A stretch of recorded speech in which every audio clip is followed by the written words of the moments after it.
Hey everyone, this is Mike from Comic Book Trove here today with another book review, and today I'm going to be taking a look at this oversized hardcover collection which came out about 3 years ago now from Marvel Comics, featuring the Marvels storyline. This particular oversized hardcover, or deluxe edition I guess you could call it, was the 25th anniversary edition actually of the original Marvel storyline coming out back in 1994. Written of course by Busiek and Alex Ross providing the artwork in here. It's a really kind of classic story. I find it to be quite a unique story within Marvel Comics for a couple of reasons. So what I'm going to do is take a look at the book today, showcase it, we'll dive in and I'll talk about some of the material and share my thoughts, maybe give you a better idea of what this story is like if you're not too familiar with it. And overall, just come to a conclusion as to whether or not maybe I recommend it to new readers or not. So, if you're interested in taking a look at this Marvels oversized hardcover, stick around and we'll dive in and take a closer look now. Okay then, so here we are with the Marvels oversized hardcover, the 25th anniversary release, which came out back in 2019. And as I touched upon in my introduction, this is a story which I find to be quite unique and special within Marvel Comics history, because what it really is, to summarize it in I suppose the simplest way that I can, is it's a series of issues which kind of serve as a big love letter to Marvel Comics history up until the point where this story came out back in '94. It just kind of looks at some of the key characters and events from the decades prior and reassesses them from the perspective of an outsider looking in, which is really quite fascinating, I believe. At least that's how I felt as I was reading it through. And I'll talk a bit more about what I mean by that when I take a look through the book properly. But first of all, I just want to showcase the dust jacket here. Here we've got a front cover and artwork on the back as well by Alex Ross, who is the artist for this book, which is another reason why it's really quite unique, because Alex Ross is not an artist who has done a huge amount of interior artwork for comics. He's primarily a cover artist. So it's very interesting to see a story that's completely created by him in terms of the artwork. It's certainly quite fascinating to look through. There's some beautiful hyper-realistic images, which is another reason as to why this book stands out, I think, and to why a lot of people really hold it in quite high regard. But the story is really powerful, I think so anyway. But then again, this is a book that I will say straight away, you're probably going to get the most out of it if you are already a Marvel Comics fan, and if you already have a decent amount of familiarity with some key events from Marvel history. Just want to show off this wraparound artwork here on the book itself and the hardcover, which I think is really nice. And we've got this image of our main character here, our main protagonist, Phil Sheldon, the photojournalist, snapping a picture of Giant Man there on the piece of artwork we see here. So let's give a spoiler warning before we dive into the book and actually talk about anything that really happens in here. As I say, it is, in a way, also giving a spoiler warning for other key Marvel events, because this book does a lot of retelling of previous stories, but looking at them from that alternative perspective of this character, Phil Sheldon. So we get the contents page here. So we've got starting off with the Zero book, as they call it, and then moving through books 1, 2, 3, and 4, and a special epilogue issue as well, which was done specifically for this release, as I understand it, when writer Busiek and Alex Ross came back to create one more issue for this. And then there's a lot, and an absolute lot, of extras and scripts and other material collected in this book. In fact, probably half of the hardcover, half the page count, is just bonus material. So it's a huge bonus section, to say the least. But let's take a look then. So this book opens up and starts with the Timely Comics era, really the golden age era of Marvel Comics, long before it was called Marvel Comics, going back to the late 30s here, and revisiting the story of the original Human Torch, the android Human Torch, created by the scientist Phineas Horton. And within this story, it opens up and we see the young journalist Phil Sheldon, as I say, our protagonist, kind of looking on amongst a crowd who are there for the presentation of this android, this new being that sets alight and goes on to become that original Human Torch. Really cool to see some of this stuff, as I say, from the outsider perspective, and it's such a simple thing, but such an effective way to tell the story. We also see a young J. Jonah Jameson here, speaking with Phil Sheldon. Already at this point in time, it's really cool to see him as a young journalist with kind of a lot of ambition, a character who's clearly on his way to a long career, and obviously later on we know he becomes head of the Daily Bugle. But cool to see him there as a younger man. definitely an interesting way to see it. We also see the coming of the Submariner as well, because what this is really doing is retelling those early Golden Age comics, you know, as I say, and just looking at it again from the perspective of ordinary people, which is really what this book does. So we see all these instances of superpowered beings and crazy things, the sort of stuff that's happening so often in the Marvel Universe, but which it's so easy to forget about what it might actually be like to live in this world as just an ordinary person, living, going about your day, going to work, etc. And then out of nowhere, the Submariner starts throwing cars around. You know, it's quite amazing to see stuff from that perspective. And that's why I really like this story so much. I think it does a great job of that.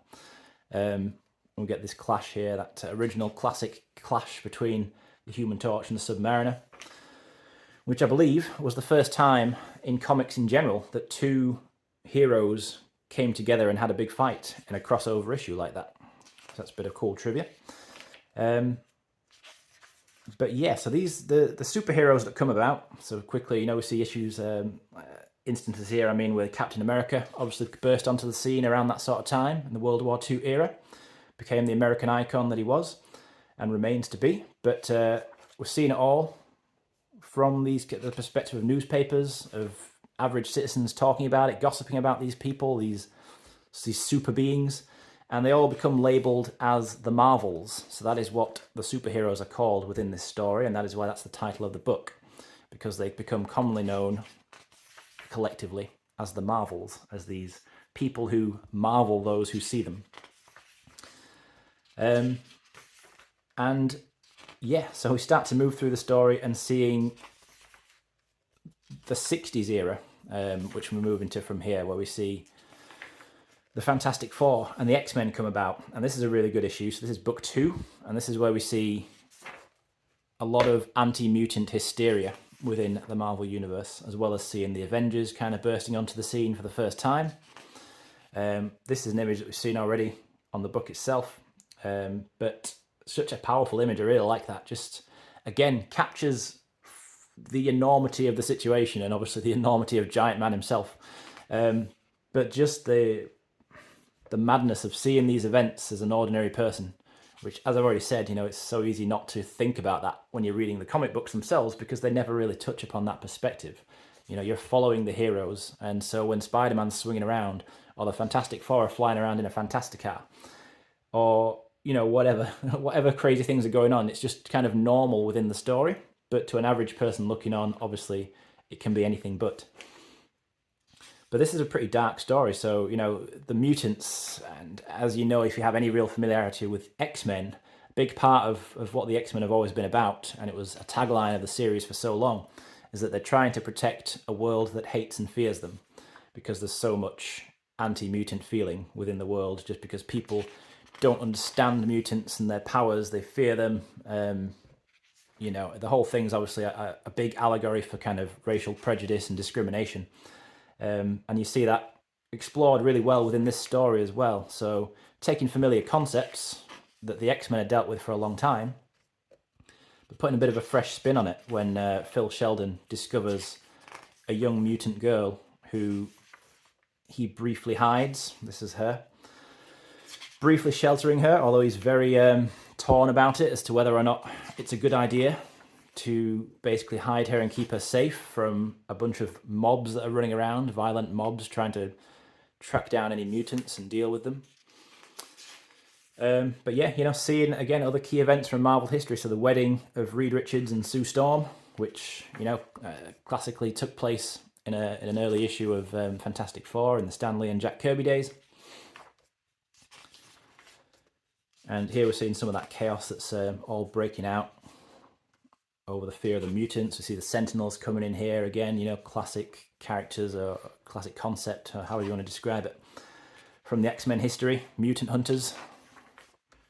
This, I think, is my favourite issue of the lot. So this is book 3/issue 3. And this is the story that deals with, and this is what probably would be the most terrifying thing, I think, by far, to have seen from that perspective of ordinary, everyday people. But this is the story that deals with the original coming of Galactus, as was told again in the classic Fantastic Four, Stan Lee, Jack Kirby run. So we see initially the arrival of the Silver Surfer, who of course reading it as someone who's familiar with the story, again, you know exactly what's going on, but you're seeing it here from that other perspective. And I keep saying that, but it's just so cool to see it from that perspective and to see it told from that side of things. So yeah, so we're seeing these things happen. So we see the Silver Surfer coming, the skies going aflame as Galactus starts to do his thing, start setting things up to devour the world, and then seeing the Fantastic Four up there.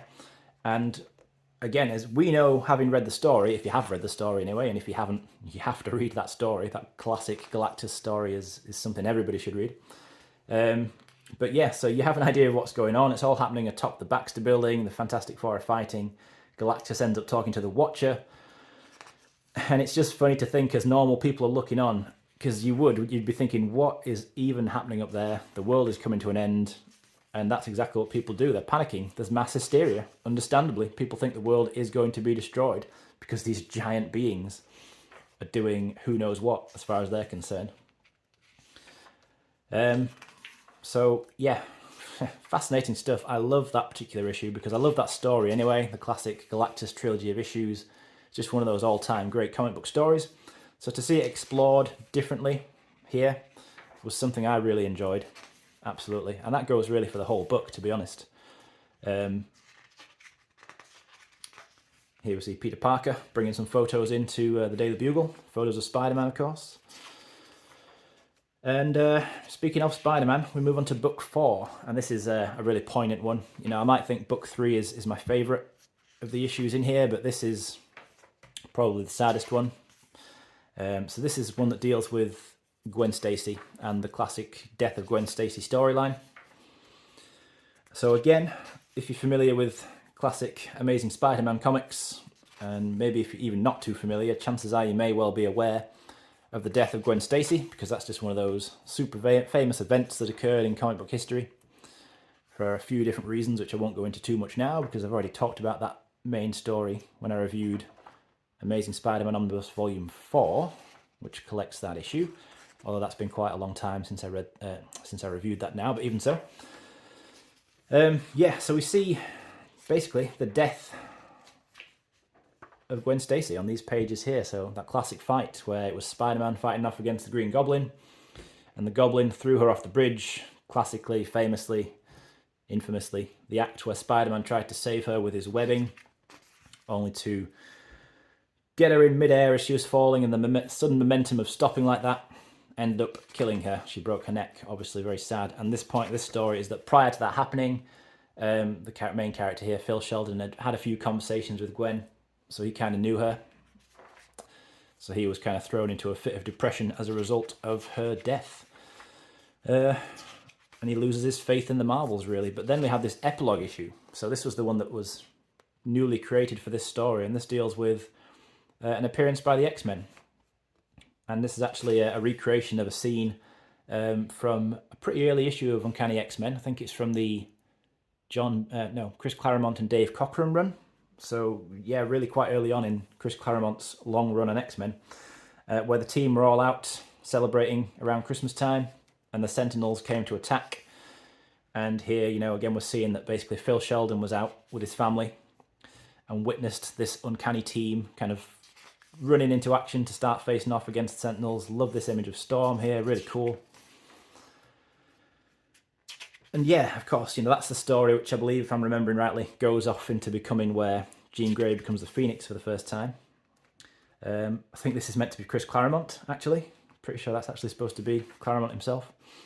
But yeah, you know, overall, just a really, really cool book, and something I do recommend reading if you haven't already. If you are a Marvel Comics fan, I think you get a lot out of this, because like I said at the beginning, it really is a love letter to Marvel Comics history.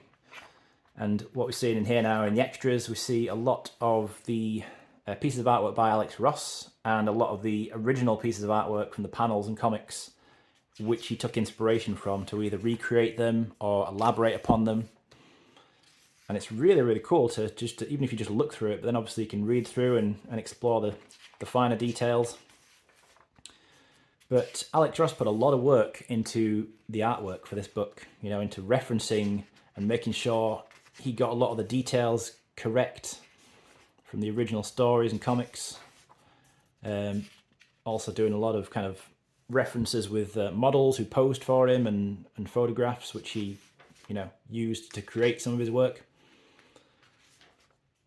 But just really good, you know, and then you get a lot of scripts as well. Like probably more script material collected in here than I've ever seen in any other collected edition, I would say. I think it might actually be a full script for the entire book. There's a lot of it, certainly. It's very, very in depth.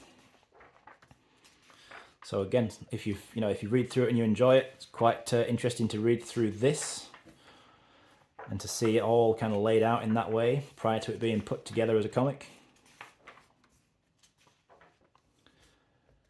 And then yet more bonus materials. As I say, you know, there's a huge bonus section in here. There really is a large variety of things collected in the back of this book. It's not even accurate to say it's the back of the book. It's really the second full half of the book, to be honest. It's just a large chunk of everything that's in here.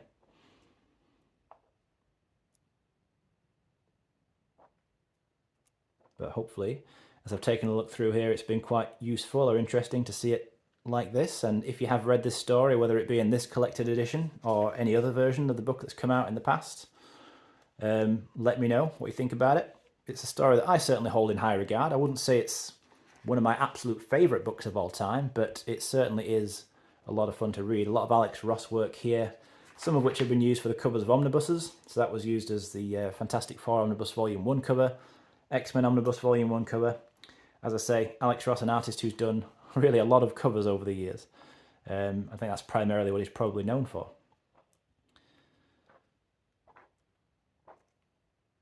But a lot of cool work in here, you know, really, really fascinating to flick through it all and just kind of stare at it, which is what I'm really doing at the moment.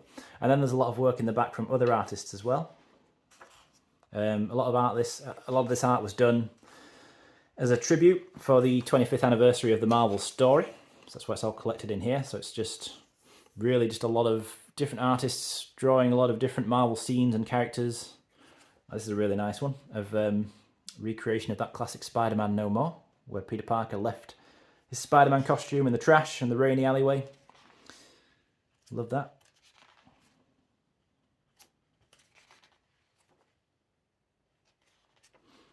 Cool here. Dave Cockrum bit of artwork. So yeah, that's the 25th anniversary oversized hardcover edition of the Marvels storyline. And as I mentioned, yeah, let me know what you think of this story, if you've read it before, or if you're interested in having a look through and reading it, maybe as a result of seeing this, or if you've just been interested before and meaning to check it out. Happy to hear your thoughts one way or another, regardless of what you think about it. But as always, thank you for watching this all the way through. If you've stuck with me, that's appreciated as always. And I will be back again soon to discuss something else.